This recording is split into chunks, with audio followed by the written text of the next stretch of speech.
Anyway, I should catch up with Renee.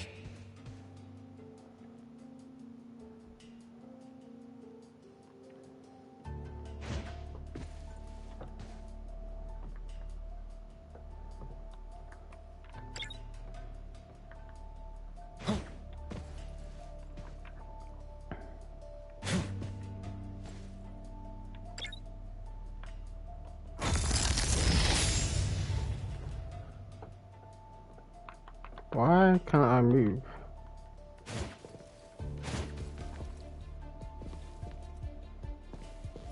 There we go.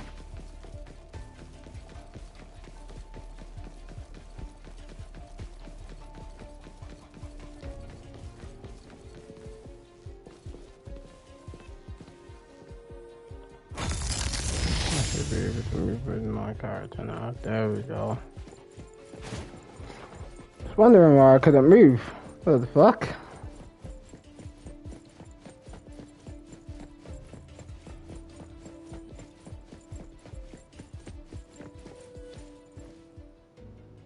What's wrong, Renee? You haven't eaten much. Big Bro's cooking is great. I'm just not hungry. The Mighty King looks tired. He's not moving at all. Won't even sing anymore. Your little cricket? Yeah, my favorite one. Did the Mighty King die? He was still wiggling his whiskers around confidently yesterday. Or maybe he's just in a bad mood, like me. I don't know. In my garden, the cherry tree sprouts green buds, while my little Renee blooms with laughter. Each day, withered leaves drift down, returning to soil, resting peacefully with insects that will never sing again. Such is life, a circle without end. Don't be sad. You'll catch new crickets with shinier shells and better songs. But I want to play with the Mighty King. He's been with me for a long, long time. Is there anything after death? Will we die too? I know. It's a world where you're all alone. No mommy, no big brothers or sisters. A world that's always dark. That sounds scary. I don't wanna... Scary? You're funny, Renee. Can't move, can't hear, can't see. That's no different from when we were sleeping in our wooden boxes. Dying isn't that big of a deal. Being alive is much better. I want to be with Mom and everyone forever. Appraiser, you're here. Wasn't I immature back then? My time with my family was running out. Mom had to witness my siblings enter the final countdown. Yet she still had to answer questions like that. Mom, who loved us deeply, must have been terrified of losing us, too. Appraiser, could we go see her? I just need to see her a bit more.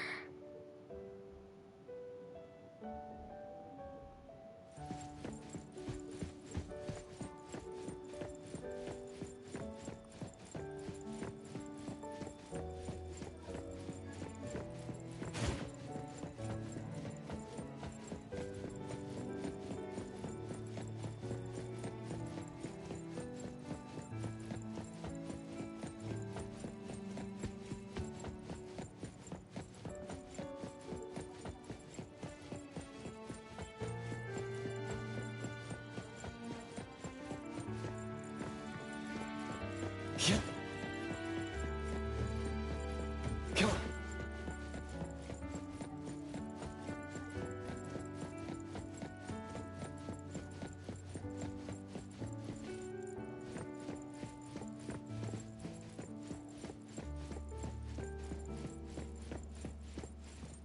It's way past your bedtime, little troublemaker.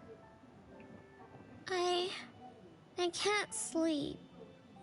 Oh, still feeling sad about the mighty king? Bella told me I'd feel better if I cry. She said that kids like me just needed to cry, get a good night's sleep. Then all trouble will disappear by tomorrow. She said that no matter how sad she felt, she could never cry. So she was jealous that I could. Why can't Bella ever cry? Mama is the same. Huh? Why? Is it because you were grown-ups? Because grown-ups are strong? Mom and Sis work so hard for every chore in the house. I want to grow up soon to help you. I'll grow as tall as Mom wants. Oh, if you want to grow tall soon, you can't be picky about food. No, I don't want to eat green peas. All right now, Mama will tell you a story and put you to bed. You'll grow fast as long as you sleep, okay? Are you continuing yesterday's story? No, tonight I'm telling you a story that no one has ever heard before. Once upon a time, there was a carpenter living in the royal city. Her skill was beyond compare. People said she had the magic to breathe life into wood. If she wanted to, those lifelike puppets she created could become alive. The old carpenter loved crafting, but she was facing a most difficult challenge. As she grew older, her eyesight was no longer as sharp, and her hand that held the carving knife wouldn't stay still. Could that be the end? She remembered what people said about her. If she was as good as they say, couldn't she craft her own assistant? She made up her mind, then began to work. What should a perfect child, a real child, have? He should have the strongest body. The child was born. He was sturdy, yet nimble. And once his spring is sprung, he could run 2 laps in the royal city with no one able to keep up. Everyone congratulated the old carpenter, but she shook her head and said, "No, this isn't a real child." What should a perfect child, a real child, have? He should have the most beautiful face. The child was born. His beauty caught everyone's eyes. The king invited him to dance at the palace for foreign guests. Everyone congratulated the old carpenter, but she shook her head and said, "No, this isn't a real child." What should a perfect child, a real child, have? More puppets were born from the old carpenter's hands. An entertainer who could make children burst into laughter. One night, the old carpenter sat at her workbench, designing the blueprints for her next child. All the puppets quietly stood by her. Suddenly she shivered. The window wasn't closed shut. The howling wind swept away all the warmth from the room. The old carpenter stood up to shut the window, then went to the fireplace for warmth. For a moment, she had an idea she didn't fully understand. Perhaps the dancing candlelight added some warmth to the puppets' faces. She realized that puppets get cold too. The old carpenter took off her scarf and picked up the blanket from her lap. She made sure all the puppets were snug and warm, then went back to her table. Her pencil swooshed around as she began sketching. Soon, a puppet took shape on the paper. Soon enough, a new puppet was sitting on her workbench. There was nothing special about it, but the old carpenter let out a satisfied sigh, as if she completed a masterpiece. She leaned down to kiss the puppet's forehead gently, just like an ordinary goodnight kiss from a mother. Then did the same to the other ones. After that, the old carpenter went to bed and slept peacefully. The next morning, she woke up with someone kissing her forehead. She opened her eyes to find a child, a real child, smiling at her. Whoa. Why did the last puppet turn into a real child? What magic did the old carpenter use? What do you think? I understand. A little. But also don't get it at all. Is that so? It's okay. Oh, it's getting late. Good kids should be sleeping now. Mom, I'm scared. I don't want to sleep alone. I'm worried that if I do, I won't see you and my siblings after I wake up. Isn't it better to be alive? You really are different from your siblings. Being alive is good. But what exactly makes it good? I can eat meals with my family, or play hide and seek, and listen to Mom's stories every night before I sleep. How wonderful! Mom, don't you think days like these are wonderful too? You're right. This is the best life being with you.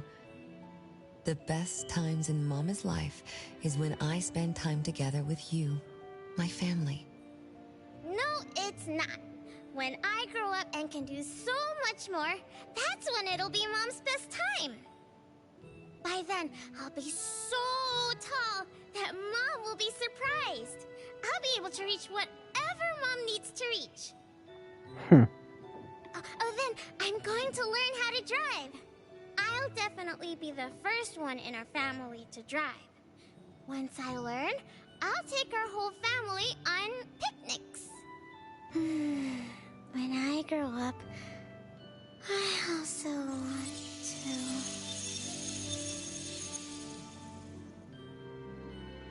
Mom.